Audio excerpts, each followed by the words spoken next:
नमस्कार, कमल किचनमध्ये तुमचं मनापासून स्वागत. तर दिवाळीसाठीच आपण लाडू करतो असे नाही, आधीमध्ये खायला पण करतो, तर मुलांना आवडतात म्हणून पण करतो. तर गौरी गणपतीची शिदोरी म्हणून पण आपण करू शकतो. आता सध्या गौरी गणपतीचे पण दिवस येणार आहेत, तर आपल्या मुलांना आपण लेकींना आपण शिदोरी देतो, त्यासाठी आपण रव्याचे लाडू करतो. तर आजची रेसिपी आहे की रव्याचे पाकातले लाडू. तर रव्याचा पाकातले लाडू, कुठल्याही लाडवाचा पाक म्हटलं तर तो अगदी बरोबर यायला लागतो. तर आजचा पाक आणि रव्याचे लाडू भाजणी वगैरे मी सगळे व्यवस्थित दाखवणार आहे आणि किती प्रमाण आहे ते पण दाखवणार आहे. तर आज मी ते लाडू केलेले आहेत, तर त्याबद्दल तो लाडू आता दाखवणार आहे. पाक एकदम छान झालेला आहे आणि लाडूसुद्धा एकदम छान झालेला आहे. तर माझ्या पद्धतीने तुम्ही असं रेसिपी रव्याच्या लाडवाची करून बघा आणि आवडल्यास मला कमेंटमध्ये कळवा. तर रेसिपीला सुरुवात करूया आता.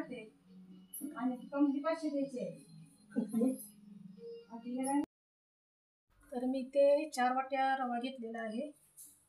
आपल्याला एकच वाटीचं प्रमाण ठेवायचं आहे. आपल्याला ही एकच वाटी वापरायची आहे. पाक करण्यासाठी पाणी आणि साखरेचं माप घेण्यासाठी ही 3.5 वाट्या साखर घ्यायची आहे आणि साखरेसाठी पण हीच वाटी वापरायची आहे आपल्याला.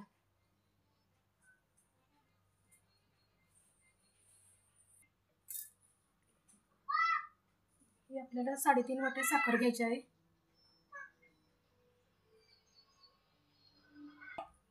आणि 1.5 वाटी पाणी घ्यायचं आहे.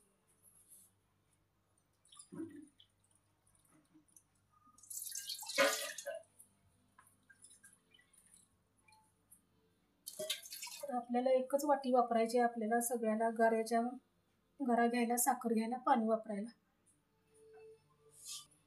तर मी ते 2 वेलदोडे घेतलेले आहेत, त्याची साल काढून हे थोडंसं बारीक करून घेतलेलं आहे आणि इथे मी मनुका घेतलेले आहेत लाडवासाठी लावायला. आणि इथं मी रवा भाजण्यासाठी आता हे तूप घेणार आहे.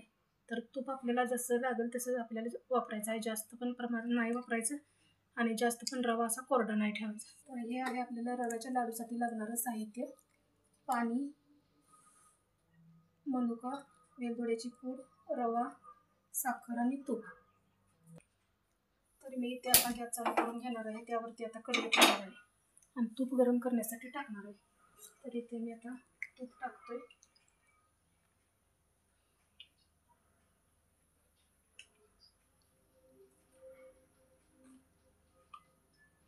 तूप आपल्याला अंदाजेच वापरायचं आहे, जास्त नाही वापरायचं. तर आता आपलं तूप इथं गरम झालेलं आहे. तर आपल्याला त्यातला रवा टाकून घ्यायचा आहे.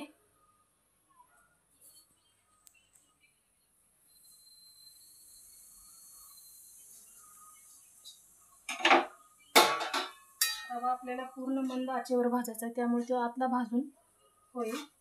वरून भाजला जाईल आणि आतून कच्चा नाही राहणार.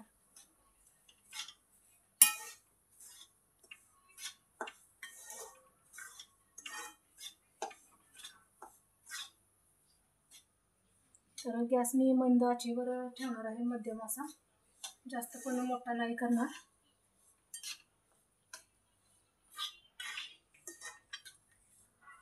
तर रवा आपला असा मस्त पूर्ण मंद आचेवरच भाजून घ्यायचा, एकदम खरपूस.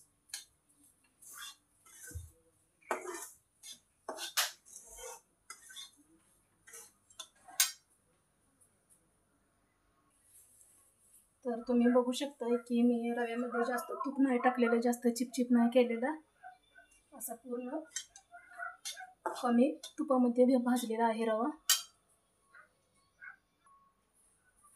तर तुम्ही बघू शकता इथं रवा आपला छान भाजत आलेला आहे. जर रवा आपण जास्त मोठ्या गॅसवरती भाजला तर तो वरून भाजला जातोय आणि आतून कच्चा राहतोय आणि लाडू असा कचकच लागतोय. त्यामुळे एकदम मंद आचेवर असा रवा आपण भाजत आहोत.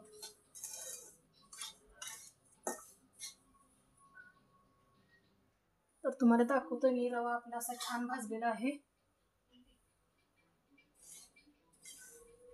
तर तो आता मी एका प्लेटमध्ये ताटामध्ये काढून घेणार आहे.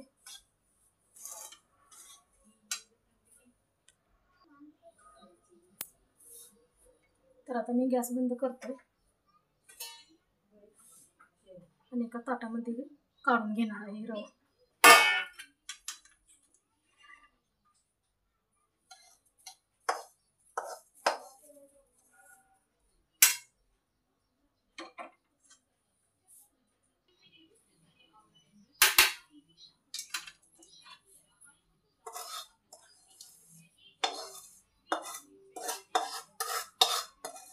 आपला पाक होईपर्यंत कढईमध्येच जरा ठेवला तर रवा जरा जास्त भाजून जाईल आणि करपल्यासारखा वाटेल. त्यामुळे मी एका ताटात काढून घेतलेला आहे.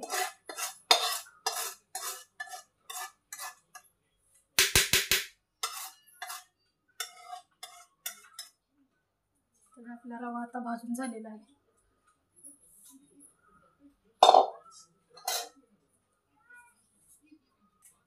तर मी तर पाकासाठी पातेले घेतलेलं आहे. पातेले एकदम स्वच्छ घेतलेले आहे. कुठलीही आता तिखटाची भाजी त्यांनी केलेली नाही आहे, त्यामुळे लाडू असा तिखट लागणार नाही.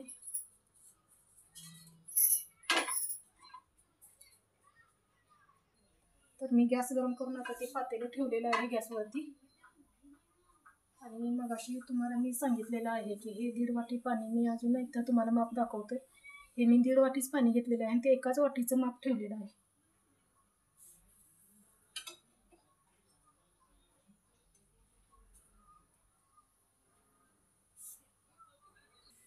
तर मी तुम्हाला परत एकदा दाखवते की ह्याच वाटीने मी 1.5 वाटी पाणी वापरणार आहे.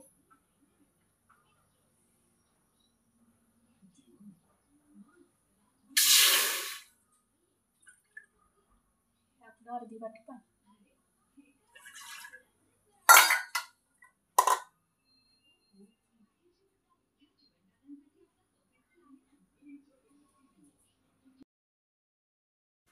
तर इथं आता पाणी आपलं गरम झालेलं आहे. त्यामध्ये मी आता वेलदोड्याची पूड टाकणार आहे आणि आपल्याला अगदी चिमूटभर मीठ टाकायचं आहे त्यात. बघू शकताय तुम्ही.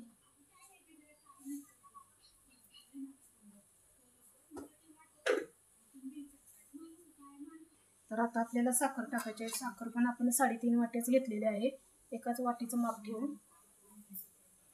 साखर आता जास्त मोठी असेल तर आपण अगदी थोडी किंचित कमी करू शकतो. तर पाणी गरम झालेलं आहे. आता मी पाकासाठी साखर टाकलेली आहे. साखर अशी आपल्याला पूर्ण विरघळू द्यायची आणि एकच तारी आपल्याला पाक करायचा आहे.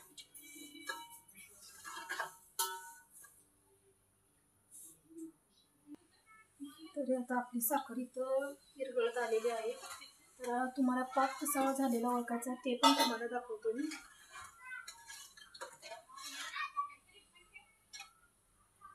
अजून नाही झालेला पाक. तर आपला इथे पाक तयार झालेला आहे, तुम्हाला दाखवतोय मी. लाडू म्हटलं की जास्त पाक हा महत्त्वाचा असतो आणि मी पाकाचं मिश्रण तुम्हाला अगदी बरोबर सांगितलेलं आहे. तर तुम्हाला मी दाखवतोय. इथे आपल्याला असं चिकटधार दिसली की पाक तयार झाला असं समजायचं.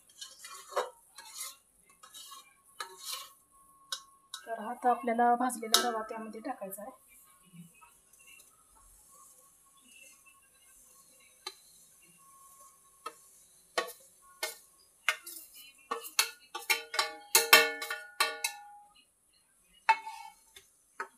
आणि आता आपल्याला लगेच गॅस बंद करायचा आहे.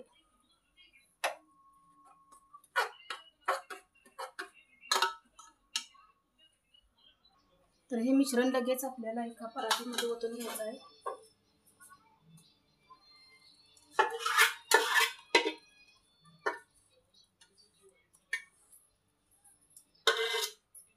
तर हे लाडू आपल्याला आता अर्धा ते पाऊण तासानंतर बांधता येणार आहेत.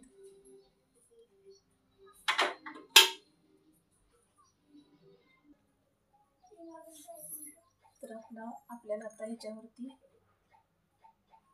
मनुके पसरायचे आहेत.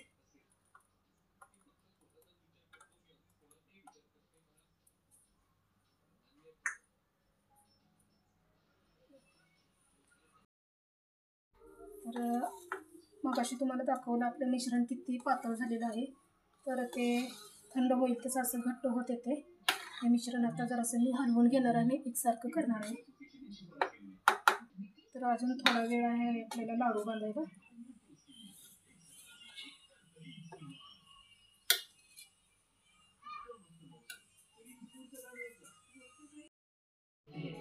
चला तर आपले आपले आता लाडू वळण्यासाठी आपला पाकातला रवा तयार झालेला आहे. तर मी तुम्हाला आता लाडू वळून दाखवतो आहे. अगदी एका सेकंदात आपला लाडू वळून असा तयार होतो आहे. आणि असं आपण वरून एखादा मनुका लावला तरीही चालेल. हा बघा.